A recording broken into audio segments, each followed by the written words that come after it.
আসসালামু আলাইকুম রহমতুল্লাহ। সম্মানিত দর্শক, আজকে আমরা আপনাদের সামনে বর্তমান সময়ের ইমানি চেতনার এক অভূতপূর্ণ ঘটনা আপনাদের সাথে শেয়ার করব।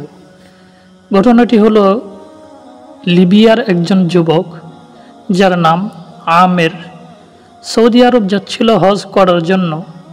যেইমাত্র সেই এয়ারপোর্টে পৌঁছালো, তার নাম নিয়ে নিরাপত্তা সংক্রান্ত একটি সমস্যা দেখা দিল।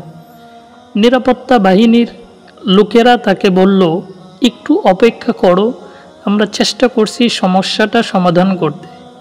এই সময়ে অন্য সব হাজিরা তাদের প্রক্রিয়া শেষ করে প্লেনে উঠে পড়ল, আর প্লেনের দরজা বন্ধ হয়ে গেল।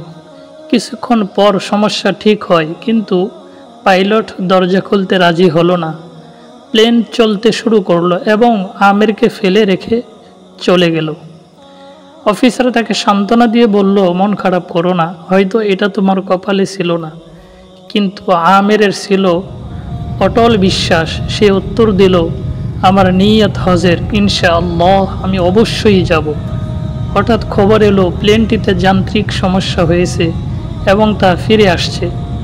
প্লেন ফিরে আসলো, মেরামত করা হলো, কিন্তু তাও পাইলট আমেরের জন্য দরজা খুলতে রাজি হলো না। হয়তো তোমার ভাগ্যে নেই। কিন্তু আমের ছিল দৃঢ় প্রতিজ্ঞ, স্থির ও দৃঢ়চেতা। সে বলল, আমার নিয়ত হজের, ইনশাআল্লাহ আমি অবশ্যই যাব। প্লেন আবার উড়ে গেল। কিছুক্ষণ পর আরেকটি খবর এলো, প্লেনে আবারও সমস্যা হয়েছে। এবার নিজেই পাইলট বললেন, আমি আর উড়ব না যতক্ষণ না আমের প্লেনে ওঠে। সুবহানাল্লাহ। শেষ পর্যন্ত আমের প্লেনে উঠল। সৌদি এয়ারপোর্ট থেকে সে একটি ভিডিও করলো। তার আনন্দ ছিল বর্ণনার বাহিরে।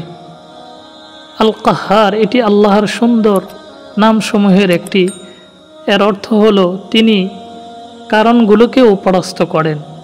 আপনার জন্য সব নিয়ম ভেঙে দিতে পারেন কেবল আপনাকে সন্তুষ্ট করার জন্য।